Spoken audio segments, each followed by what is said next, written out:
Tadi kan aku ngomong kalau kepribadian yang ideal itu yang mencerminkan akhlak Rasulullah. Nah, kalau kalian tanya akhlak Rasulullah itu bagaimana? Jadi akhlak Rasulullah ini Aisyah pernah menyatakan bahwa perilaku Rasulullah adalah cerminan dari Al-Quran. Nah, itu menunjukkan bahwa setiap ucapan dan tindakan Rasulullah mencerminkan ajaran Al-Quran. Untuk menjadi pribadi yang lebih baik, kita perlu memahami dan menerapkan nilai-nilai Al-Quran. Jadi akhlak Nabi itu kayak yang patut kita teladani itu kayak kecintaan Nabi kepada orang miskin, terus kejujuran Nabi Muhammad, kelembutan Nabi Muhammad yang tidak pernah memarahi orang, yang tidak pernah memukul orang kalau berbuat salah. Terus kecintaan Nabi kepada orang miskin itu ada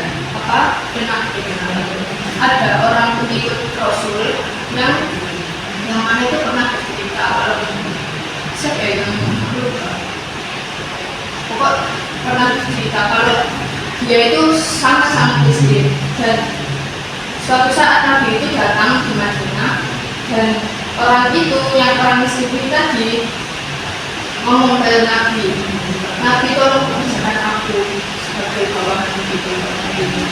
Nah, Nabi itu langsung menerima si orang miskin itu tadi sebagai pengikutnya.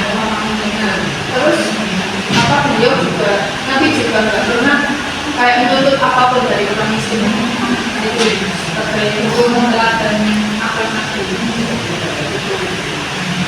Nah, jadi kesimpulan yang saya itu bahwa akhlak dan kepribadian memiliki hubungan yang sangat erat dan saling melengkapi dalam membentuk diri manusia yang bermoral dan beradab.